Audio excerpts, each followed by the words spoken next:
What is up, everyone? Welcome to the very first official Chance Raspberry podcast. It is great to be here with you guys. It is approximately 2:48 in the AM because that is how I roll most of the time.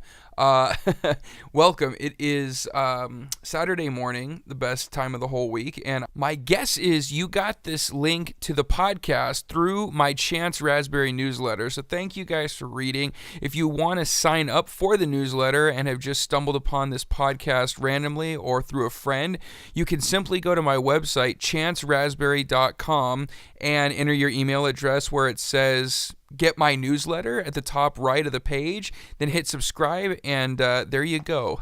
Hey, it's just that simple. Oh my gosh. Anyway, let's get right down to the heart of the matter here, which is Kickstarter. I promised you guys in this first exciting episode of the CR podcast from the CR newsletter. Oh my gosh, there's so many CR things I can't even keep track.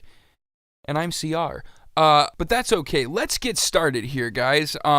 Kickstarter. Well, for those of you who don't know, and I'm sure by now most of you do, Kickstarter is a crowdfunding platform. We don't need to really get into the history too much, but it's been around since 2008, 2009, and crowdfunding actually originated in 2007, so it's still a very new way to raise money for your personal independent creative projects. So that's what Kickstarter is. Basically, you take your project to your audience directly rather than trying to pitch it to a network or a studio or a company or blah, blah, blah, fill in the blank.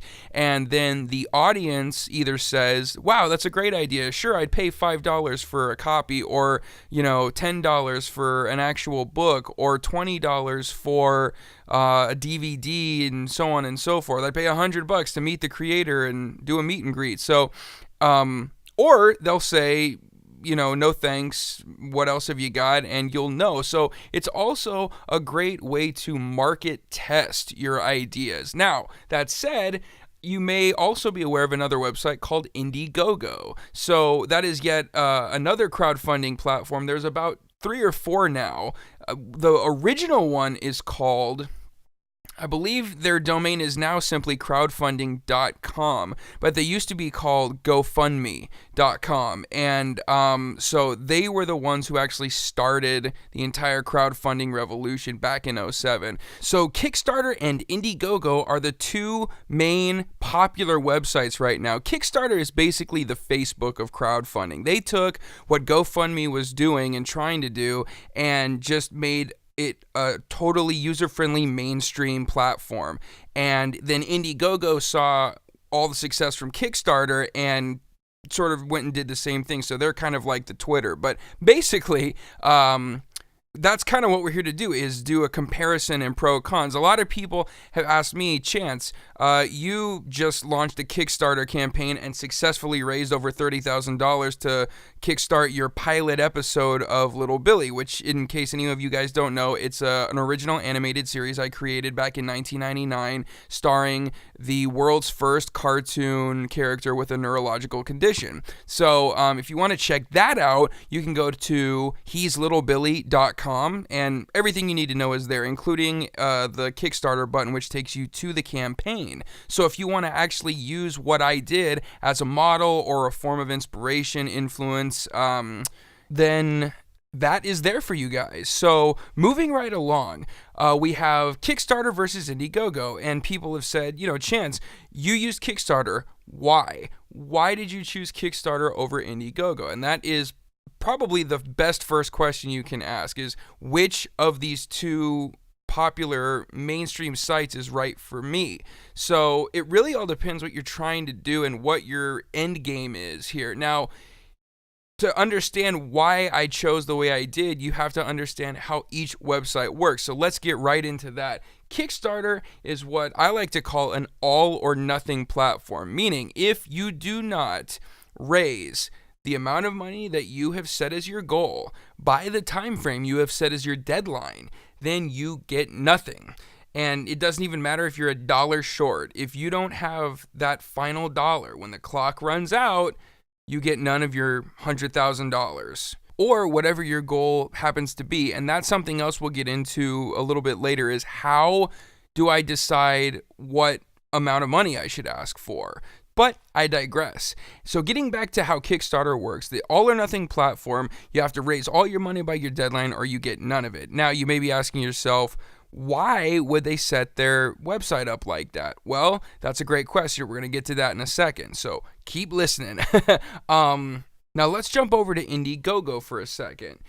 IndieGoGo is actually a bit more of a flexible platform. They offer two forms of crowdfunding. You have flexible funding, which basically allows you to keep whatever you raise, even if you don't meet your goal by your deadline, or fixed funding, which is just like Kickstarter. You have to raise all of it by your deadline, or you get nothing. And if you're wondering what happens when you get nothing, all of the money simply goes back to your contributors in both cases, with Kickstarter or IndieGoGo. So that brings us to why it is so important to keep the psychological aspect in mind, because think about it just, as a consumer, put yourself in your contributor's shoes, knowing that if this person, doesn't raise all the money or isn't serious enough to get this project off the ground, or there's simply no market for it, you're going to automatically get your money back. That's peace of mind. That is motivation to click that contribute button and pledge money. And even if it's only $5 or $10, you still know that the money's not going to come out of your account unless they meet their goal. And that's going to tell you something, especially if their goal is high. So, when your backers don't have that reassurance, they are less likely to pledge to your project. Now, there's another factor that comes into play, and that is what a lot of people are calling, and myself included, the Kickstarter Phenomenon. And what that is a basically urgency to contribute when the clock is running out. So when people, they know that Kickstarter is all or nothing, they know that your project is going to die, at least for now, if you don't get all your money by the time the clock runs out. So when they see that you only have a day or an hour left, they're a lot more likely to go, oh man, he's so close, she's right there. Let me just go ahead and throw 10, 20, 50 bucks at this project. And it sounds crazy, you guys, but that's exactly how Kickstarter works. Pretty much across the board. If there's a demand for what you're offering, if people like it, if your rewards are great and they want to be a part of the project and get those rewards, they're gonna contribute, and they're gonna contribute more with the clock ticking. So now, of course, nothing's guaranteed. There's no formula here, but that is psychologically what is causing Kickstarter's reputation, what it's really all based on. And that brings us to, I guess, the final thing I have to say about Kickstarter as a platform, which is it's been around longer and it actually has a reputation amongst investors, amongst people who have been around since crowdfunding became, even before it became mainstream, and go, I love this idea of just helping other people discover their dream and turn it into a reality, make their dreams come true. That's what Kickstarter does. It helps people bring their dreams to life. So you have a lot of people, surprisingly enough, that are really just thrilled by that concept and go on there simply to contribute. $5 here, $10 there. Hey, this looks cool. And it's really it's pulling out all the stops. There's no more middlemen required. There's no more really, necessities or requirements that you have to meet in order to get your idea out there and bring it to life anymore. So Kickstarter was the final missing piece of the puzzle that all of us independent creators have been waiting for. And I'm sure people across the world in all different companies and industries. So anyway, I'm rambling on because I get excited when I talk about Kickstarter and think about all of the possibilities, and where it's still so young, you guys. It's like right in its infancy, and we're witnessing the birth of what's probably going to be the future of fundraising, period. So that said, let's talk about what happens if you do get your money and raise your goal and meet your deadline. If everything goes according to plan, what happens? Well, excellent question. First off, you probably want to know if Kickstarter is going to take a cut of what you raise. And of course, the answer is yes. That is how they make their money. So if and when you meet your goal on Kickstarter, they are going to take 5% of your total funds raised.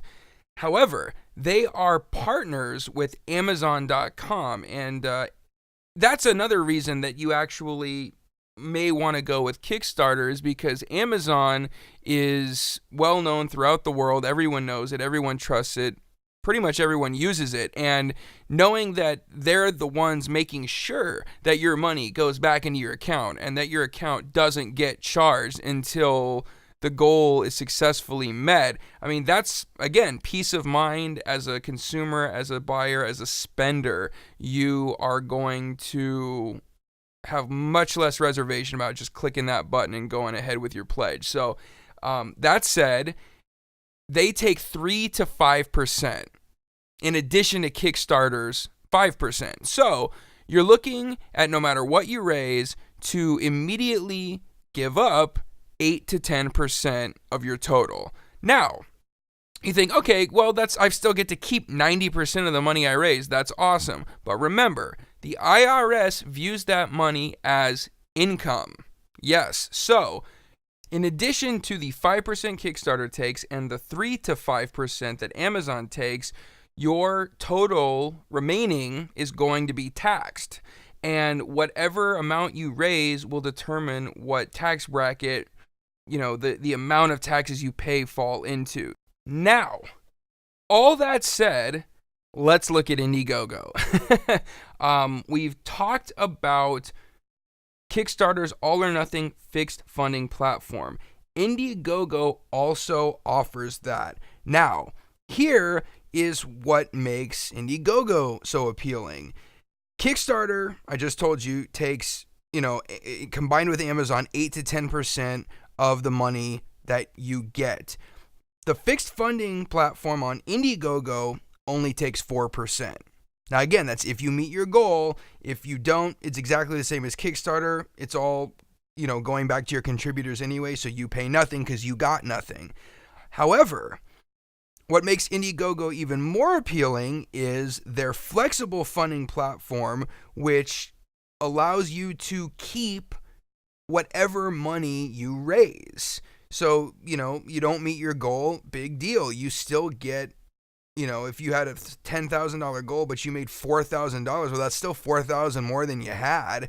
And the only real catch here is that IndieGoGo takes more than Kickstarter does if you don't meet your goal.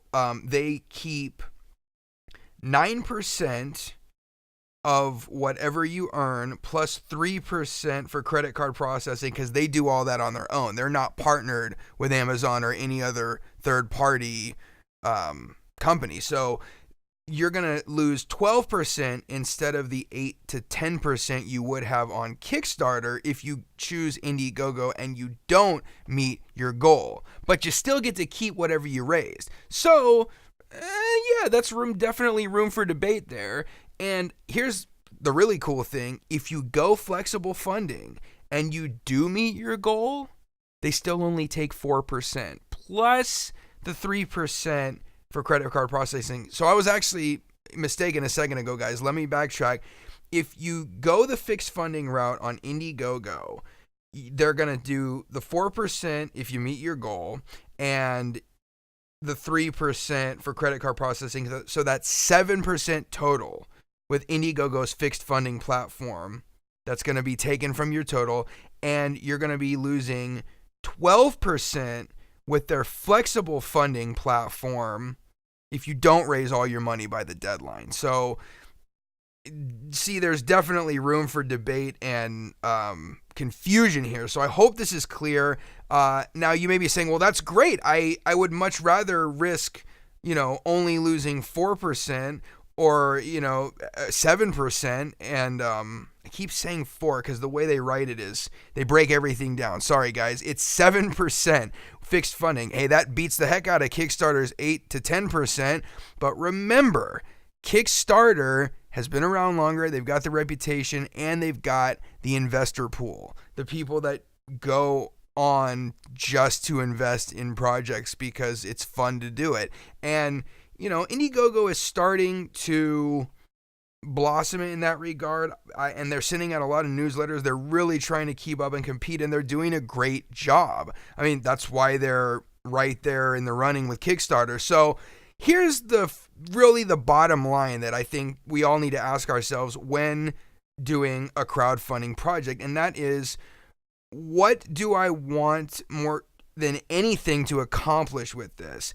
If you are simply trying to raise an undisclosed amount of money, that will just sort of help push your project in the right direction, I would definitely say go with IndieGoGo because they've got the flexible funding and you don't have to worry about not meeting your goal and not getting any of the funds.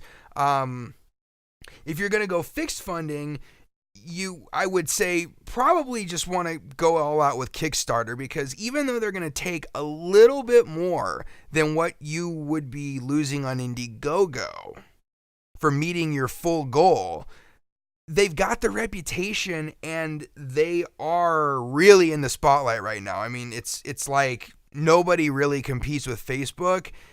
Kickstarter has some competition with IndieGoGo and with some of these other sites, but they're still number one. They're still dominating the market for this type of funding. So the other thing too is there is no delay or time limit you have to wait to relaunch a campaign. So if you don't make your goal on Kickstarter the first time, just do it again.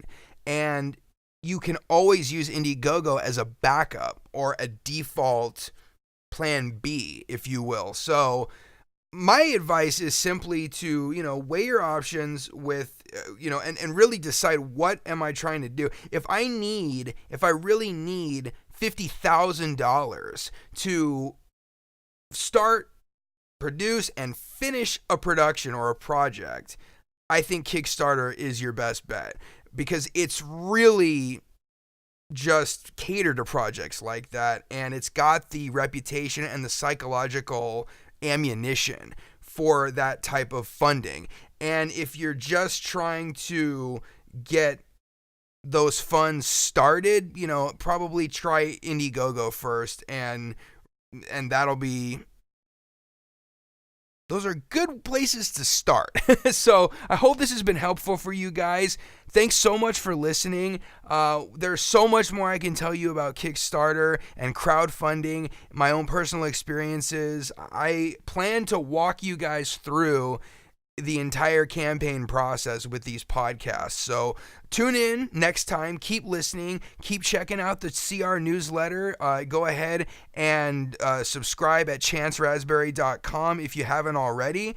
And if you enjoyed this podcast, you might really like checking out thecornerbooth.net. It's a podcast that myself and my two friends and animation colleagues, Luis Escobar and Larry Whitaker, are doing on a pretty regular basis, and we just get together and talk about animation fan stuff, geeky subjects and things that we love because we're pretty geeky ourselves, and we just love animation. We love all the same cartoons and productions you guys enjoy, and we've worked on a bunch of them. So we tell our stories from behind the scenes as well as discuss with other fans and other artists stuff they've been through, stuff they have worked on, and just what we love as fans. So check that out at thecornerbooth.net. He'sLittleBilly.com is where you can go to check out my Kickstarter campaign. Just click the Kickstarter button on the right hand side of the page. And thanks again so much for listening and tuning in, you guys. I will look forward to seeing you next time.